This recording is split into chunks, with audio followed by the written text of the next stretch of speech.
All right, superb coaches. We've got plenty to go through as always here in this one. We'll keep it short and sharp though.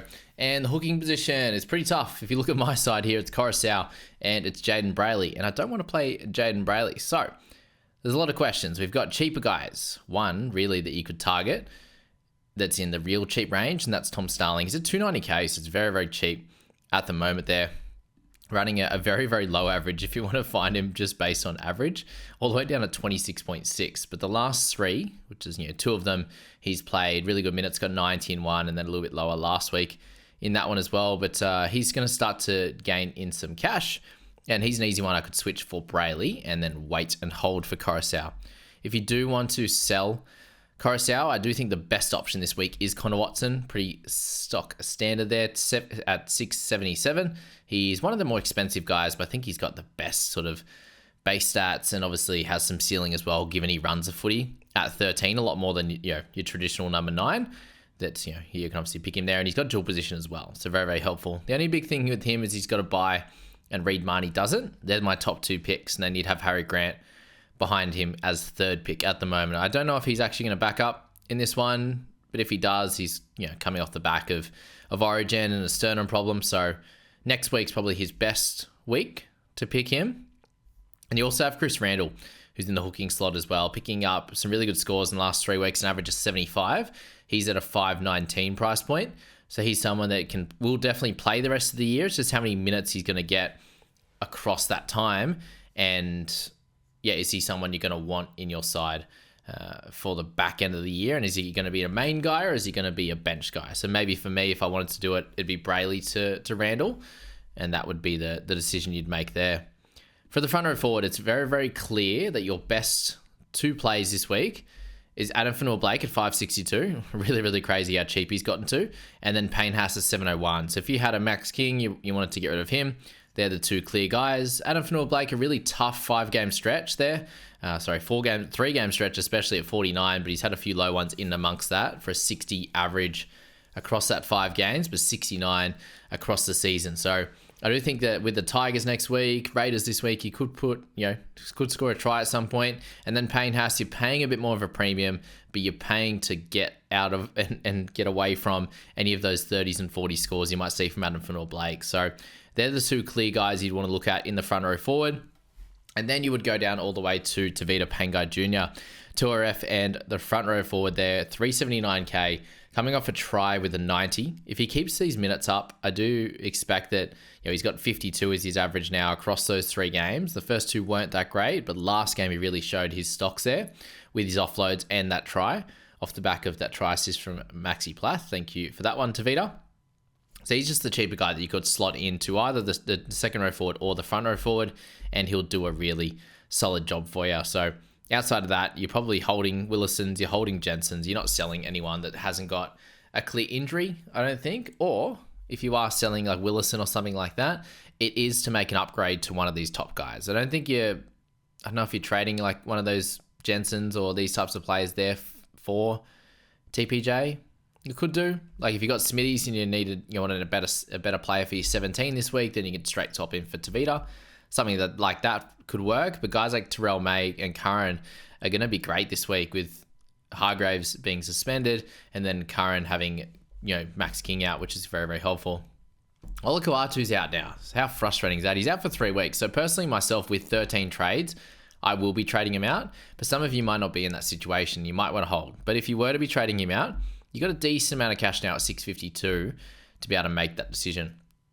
You could obviously have Connor Watson as a buy in this position as well.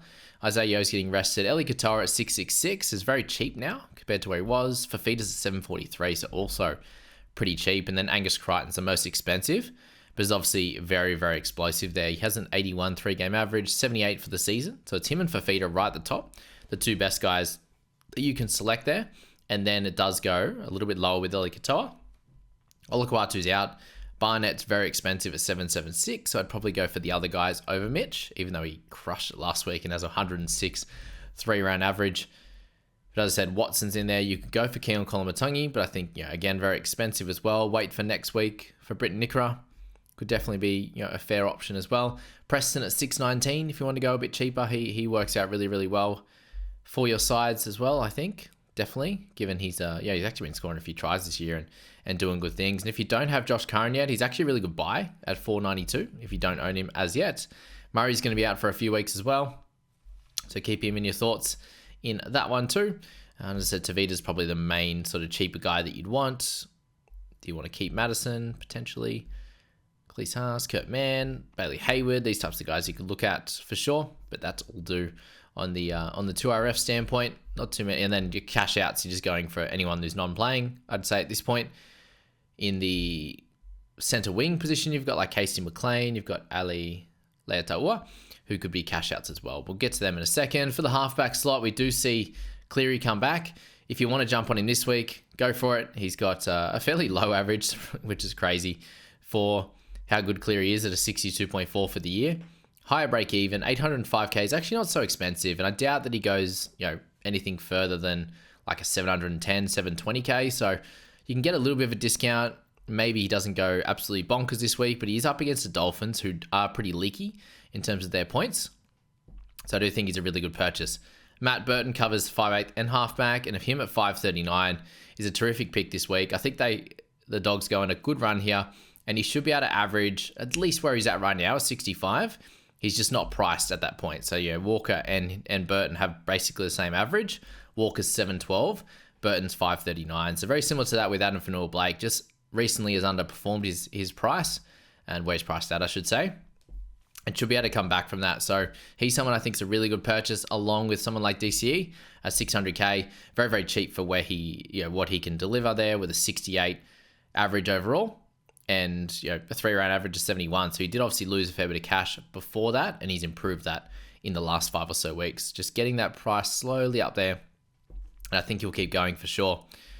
That's probably it in the halves position. Would you go for Hughes at this point? I think you either have him or you're probably not buying at this point. I think you do go a bit cheaper, or you just go straight for Cleary. Like when Cleary's cheaper than Hughes, I think you just go for Cleary in that one there. Cody Walker should still do pretty well this week. You've got Trindle, who could be a potential buy next week, but fairly expensive as well in that scenario. For the 5/8 position, it's a pretty tough spot. It's Jaden Campbell, it's Matt Burton, or bust, really. I think you hold on to Brownie now. It's just an awkward price there at 600k to sell anyway. You could go down, obviously, to Burton in that scenario. You can go at the same price and get DCE as a half, and it does feel like an upgrade for sure. In that one there, Wishart, next couple of weeks will be a sell. Galvin could easily be held as well. Jack Whiten, we can speak about him in the center wing as well, but 477k, I think he'll have a really good week this week.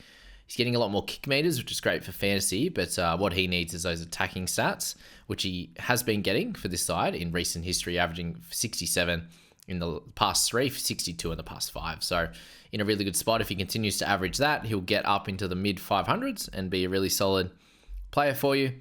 But outside of that, that is all. I wouldn't be buying Jai Gray now. If you grabbed him last week, happy days.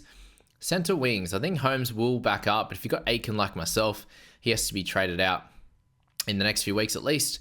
Isaac Tungo is obviously the cheap one at 398. Greg Marzou almost up to 600 now. A very, very poor game last week with a 14. And what is I find crazy, and can anyone let me know why? So he made zero missed tackles last week, right? But if you actually look at his stats here on SuperCoach, they've got him as missing 7 tackles. NRL has him as missing 0.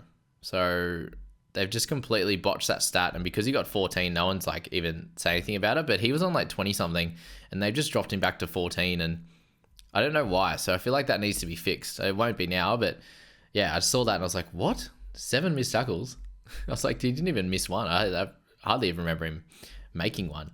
In the end, they've got him as making, they got him making no tackles and missing 7. So yeah, crazy how that one worked out. But hopefully he's over his cork and he can start to play some good footy. I'm a little bit worried playing him this week. Asarko's a fine hold. Garrick, a really terrific purchase there at 618k. Love how Jamie Humphries is covering all bases there as the best average of the year with 1 game at 104. But you trade out Aiken there.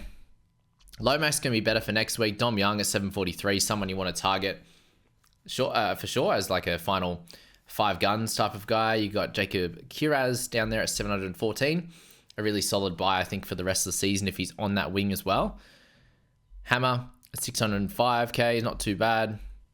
I'd have him as a little bit of a better buy than Osako. You've got Dane Gagai in a solid position right now. Ronaldo next week could be a play, but look at him for now. As I said, Lea Ta'ua as a cheap cash down could work out well for this week if you want to play him as well. Blaze Selling could be held or sold, but 580k, it's a nice opportunity to move him on for sure.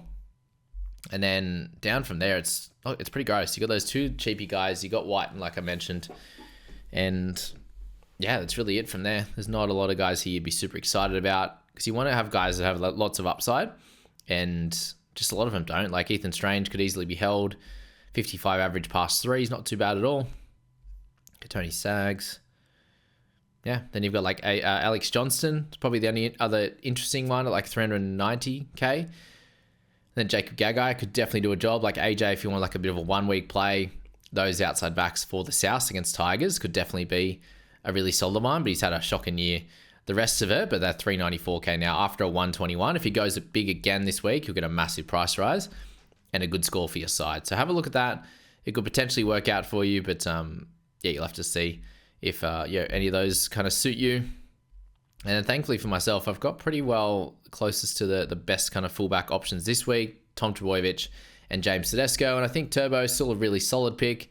An awkward little couple of games for him until their bye as well. But outside of that, a really good spot. Edwards out for a few weeks now. Unfortunately, he's in 13.7% of teams and has been doing good things, but he's out now, sadly. So you'll have to remove him from your side. He's out for like 2 to 4 weeks, I reckon. Campbell, a solid one if you have back there as well. Latrell's out for a while. Drinkwater, if you still got him, I ended up moving him on for Turbo last week. He's a solid one to have against the Dogs. I wonder if he can actually do really well. Ponga would be the next on the list, and you got Reece Walsh and Pappenhausen. All really solid picks. No, none of them are standing out as like must-buys this week, but they're all in a good spot and could be very helpful for your side going forward. So yeah, let me know what trades you're going to make, guys, and thanks so much for being here for the SuperCoach video for the week. I'll let you know my trades tomorrow. I just put a little bit of a plan together just before this video. We'll see how it plays out. Thanks for being here as always, and we'll catch you in that next bunch of videos.